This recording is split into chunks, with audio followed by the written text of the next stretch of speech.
Hi, welcome back. இன்றைக்கி வந்து மோர் குழம்பு எப்படி பண்ணுறதுன்னு பார்க்கலாம். தயிர் கொஞ்சம் அதிகமாக இருந்துச்சுன்னா இந்த மாதிரி ட்ரை பண்ணி பாருங்கள். இது வந்து சுட்ட அப்பளம், வெண்டைக்காய், அப்புறம் வந்து நம்ம வடகம் போட்டு வச்சுருப்போம்ல, வடகம் மீன்ஸ் காய்கறிலாம் வடகம் போட்டு வச்சுருப்போம்ல, கொத்தவரங்காய் அந்த மாதிரி இதில் பண்ணால் டேஸ்ட் ரொம்ப நல்லாயிருக்கும். நான் இன்றைக்கி இருந்ததே கொஞ்சமாக கொத்தவரங்காய் இருந்துச்சு, அதை வச்சு தான் பண்ண போகிறேன். அதனால் சின்ன சின்னதாக கொஞ்சம் மீடியமாக கட் பண்ணிவிட்டு கொஞ்சம் தண்ணி விட்டுட்டு உப்பு, கொஞ்சம் எண்ணெய், மஞ்சத்தூள் கொஞ்சம் சேர்த்து நல்லா வேக வச்சுக்கிறேன். ஒரு பாதி வெந்தால் போதும். அதுக்கப்புறம் நம்ம மறுபடியும் வந்து தேங்காய்லாம் அரைச்சி ஊற்றி கொதிக்க வைப்போம்ல, அதனால் பாதி வெந்தால் போதும். இப்போ வெந்துடுச்சு, அது வெந்துக்கிட்டு இருக்கட்டும். அதுக்குள்ளே வந்து நம்ம இந்த பேஸ்ட்டு ரெடி பண்ணிக்கலாம். ஒரு அரை மூடி அளவுக்கு தேங்காய், காரத்துக்கு வந்து பச்சை மிளகாய். இதுக்கப்புறம் நம்ம காரத்துக்கு எதுவும் சேர்க்க போகிறதில்ல, பச்சை மிளகாய் மட்டும்தான் காரம். ஒரு 6, 7 பச்சை மிளகாய், வெங்காயம், ஒரு சின்ன வெங்காயம் சேர்த்துக்கலாம். இல்லைன்னா வந்து பெரிய வெங்காயத்தில் ஒரு வெங்காயம் வந்து சேர்த்துக்கோங்க. இப்போ வந்து 1 ஸ்பூன் அளவுக்கு துவரம்பருப்பு, அரை ஸ்பூன் அரிசி, 1 ஸ்பூன் கொத்தமல்லி, இதை வந்து நல்லா கழுவிட்டு கொஞ்சம் நேரம் ஊற வச்சுருந்தேன், அதையும் சேர்த்துக்கலாம். ஒரு பெரிய துண்டு இஞ்சி, கறிவேப்பிலை கொஞ்சம் வந்து சேர்த்துக்கோங்க. 1 ஸ்பூன் அளவுக்கு ஜீரகம் சேர்த்துக்கோங்க. இப்போ இதை தண்ணி விட்டு நல்லா பேஸ்ட் மாதிரி அரைச்சி எடுத்து வச்சுக்கலாம். இது கூட நீங்கள் சுட்ட அப்பளம் போட்டாலும் சூப்பராக இருக்கும். இது கூட அரைக்கிறது கூட இல்லை, குழம்புல. அப்புறம் இப்போ வந்து கொத்தவரங்காய் வெந்துட்டு இருந்துச்சுல, அதில் அந்த பேஸ்ட்டை ஊற்றிட்டு தண்ணி வந்து தாராளமாக வந்து சேர்த்துக்கோங்க. ஏன்னா நம்ம அரிசி சேர்த்துருக்கறனால வந்து அரிசி பருப்புலாம் சேர்த்துருக்கனால நல்லா திக்காக கொதிக்க திக்காகும். அதனால் தண்ணி வந்து கொஞ்சம் நல்லாவே சேர்த்துக்கோங்க.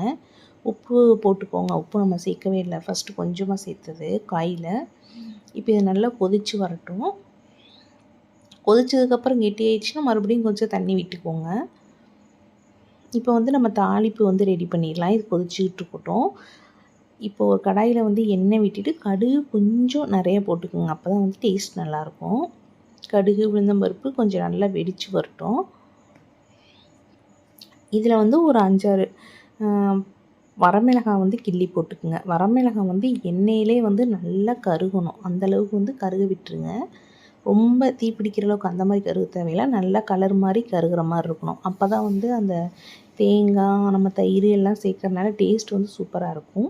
இப்போ இது கூட வந்து ஒரு வெங்காயம் வந்து கட் பண்ணி வச்சுருக்கேன், அதையும் வந்து சேர்த்துக்கலாம். அதுவும் கொஞ்சம் நல்லா வதங்கட்டும். வெங்காயம், மிளகாய் எல்லாம் நல்லா வதங்கினதுக்கப்புறம் வந்து கருவேப்பிலை வந்து சேர்த்துக்கோங்க. கருவேப்பிலை கொஞ்சம் நிறையவே வந்து சேர்த்துக்கோங்க.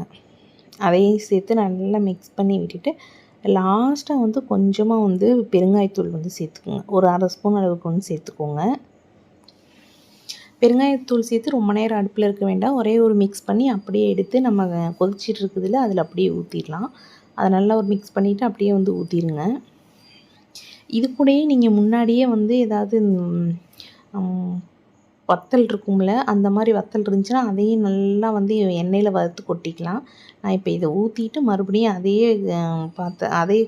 சட்டியில் வந்து எண்ணெய் விட்டுட்டு நல்லா கொஞ்சம் வத்தல், ஒரு கைப்பிடி அளவுக்கு வத்தலை வந்து வறுத்து மறுபடியும் இதிலே கொட்ட போகிறேன்.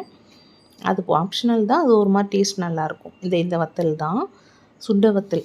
ஒரு கைப்பிடி அளவுக்கு அதே கடாயில் எண்ணெய் விட்டு நல்லா வறுத்து உள்ளே கொட்டிட்டேன். இப்போ தயிர் வந்து ஒரு சின்ன டம்ளரில் 1 டம்ளர் அளவுக்கு தயிர் எடுத்து அதை நல்லா மிக்சியில் ஒரே ஒரு பல்ஸ் வச்சுக்கிட்டோம்னா நல்லா க்ரீமியாக இருக்கும். அப்படியே ஊற்றினீங்கன்னா திப்பியாக இருக்கும், நல்லா இருக்காது. இப்போ இது வந்து குழம்பு நல்லா அடுப்பை ஆஃப் பண்ணினதுக்கப்புறம் கொஞ்சம் நல்லா தேங்காய் ஊற்றினதுக்கப்புறம் கொஞ்சம் நேரம் கொதிச்சாலே போதும், ரொம்ப நேரம் கொதிக்க தேவையில்லை. அதுக்கப்புறம் நீங்கள் அடுப்பை ஆஃப் பண்ணி தாளித்து கொட்டி அடுப்பை ஆஃப் பண்ணிட்டீங்கன்னா பாதி சூடு குறைஞ்சதுக்கப்புறம் தயிர் ஊற்றுங்க. சூடாக இருக்கப்போ ஊற்றிடாதீங்க, சூடு சுத்தமாக போனதுக்கப்புறமும் ஊற்றிடாதீங்க. பாதி சூடு இருக்கப்போ ஊற்றுங்க. அப்போ தான் வந்து தயிர் திரியாமல் மோர் குழம்பு டேஸ்ட் ரொம்ப நல்லாயிருக்கும். லாஸ்ட்டாக வந்து கொத்தமல்லி இலை தூவி இறக்கிட்டிங்கன்னா டேஸ்ட் சூப்பராக இருக்கும். நீங்கள் இதை விட இன்னும் தண்ணி மாதிரி கூட வைக்கலாம், ரசம் மாதிரி அந்த இதில் இருக்க மாதிரியும் வைக்கலாம், டேஸ்ட் சூப்பராக இருக்கும். நீங்கள் இந்த காய்க்கு பதிலாக அப்பளத்தை வந்து அப்படியே எண்ணெயில் பொரிக்காமல் சுட்டு அந்த மாதிரி சேர்த்துக்கலாம். அப்புறம் வந்து வெண்டைக்காய் சேர்த்துக்கலாம், நம்ம இஷ்டம்தான். கத்திரிக்காய் அந்த மாதிரி சேர்க்குறத விட டேஸ்ட் அது நல்லா இருக்காது. இந்த வெண்டைக்காய், சுட்ட அப்பளம் இந்த மாதிரி சேர்த்துக்கிட்டால் டேஸ்ட் நல்லாயிருக்கும். நீங்கள் என்னென்ன காய் சேர்ப்பீங்கன்னு கண்டிப்பாக சொல்லுங்கள். வெண்பூசணியும் சேர்க்கலாம்.